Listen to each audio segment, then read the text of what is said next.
David Andelman. Recent arrests of Prince Al-Walid bin Talal and others Saudis create a new challenge for Donald Trump. President will need to balance his friendship with Saudi king while advocating for U.S. business interests and free expression. CNN. Saudi Prince Al-Walid bin Talal. As I realized from the first visit I paid him nearly a decade ago, in a world unto itself. In his sprawling desert retreat outside the capital of Riyadh, satellite downlinks assure CNBC is visible as he welcomes guests to lavish feasts laid out on carpets scattered across the sands. Behind him in his well-appointed office is a wall of logos of the myriad companies, the bulk of them American-based, whose shares form the foundation of his vast wealth, the largest in Saudi Arabia and at $18.7 billion, the 45th largest in the world, according to Forbes. The prince, like many of his global counterparts, has pledged to donate his entire wealth to charity before he dies. He is now 62.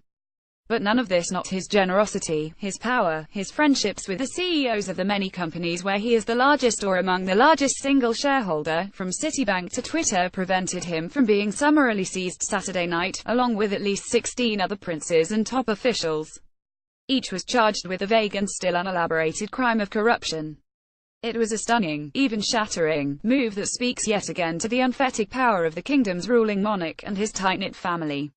Above all, it is an enormous and direct challenge to Donald Trump, who has repeatedly proclaimed his deep affection for an alliance with King Salman bin Abdulaziz Al Saud, and especially his son and heir apparent, 32-year-old Crown Prince Mohammed bin Salman, who is believed to have been behind this weekend's roundup. While the Saudi kingdom maintains that the arrests are part of a larger investigation into corruption, it's hard not to wonder if Al-Walid's mouth rather than his financial transactions is to blame for his current predicament.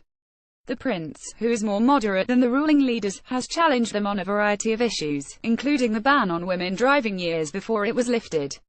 The right to speak out in such a fashion has hardly been recognized broadly in Saudi Arabia, but should be the focus of Trump, who will have to balance his larger political and economic interests in Saudi Arabia, including his latest push to have the monarchy list its oil company, Aramco, on the New York Stock Exchange, with a broad defense of both free expression and a prince with strong business ties to the United States. To complicate matters, Trump does not have the best relationship with Al-Walid.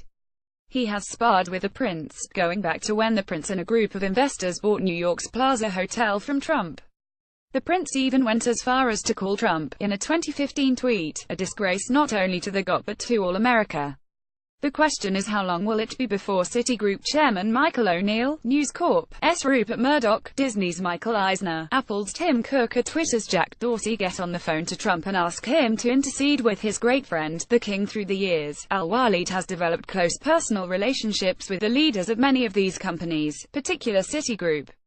Al-Walid is especially close to former Citigroup chief executive Sanford Weill, a relationship dating back to the 1990s when the prince began investing in Wall Street. And, as Al-Walid told me, he has come to the aid of several of these CEOs in boardroom battles. It's not unreasonable to assume they might now return the favor. It's unlikely Al-Walid, who happens to be one of many nephews of the king, or any of his cellmates, will stand trial any time soon. While there is a court system and judiciary, the king sits at the top and has the final say in all cases. Moreover, in announcing the arrests, Saudi state media pointed out that charges were actually brought by a new anti-corruption committee, led by the Crown Prince, which is empowered to investigate, arrest, ban from travel or freeze the assets of anyone it unilaterally deems corrupt. And how long before the House of Saud moves in to pillage Al-Walid's vast holdings? In the last year alone they have swung to a profit of 247.6 million reals, $66 million from a loss of 355 million reals, $95 million on a 76% rise in revenues. Meanwhile, Kingdom Holdings shares on the Riyadh Stock Exchange plunged as much as 9.9% in trading on Sunday, the first day of the business week on Islamic exchanges. The Crown Prince and his father continue to insist that the new Saudi Arabia is a land of freedom and moderation, that the creation of the Anti-Corruption Commission is merely a step toward the new look of Saudi Arabia.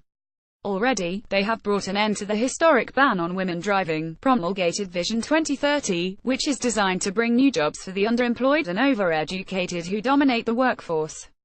Last month, they even convened a vast Davos in the Desert Investor Conference with a glittering list of VIPs and broadcasts from the convention floor by international media stars. But can the royal family get out of its own way? Can the crown prince and his father withstand pressure for even greater changes from Saudi moderates like al-Walid and restrain themselves from replacing veteran ministers with hand-picked cronies in the traditional Saudi royal fashion? If Trump is sufficiently wise and confident in his personal relationship with the king, he could serve as an important sounding board at what is clearly a crossroads for the oil-rich desert kingdom. He should examine how to make use of this relationship to press the broader values that America should stand for, including the reality of a rich and creative opposition.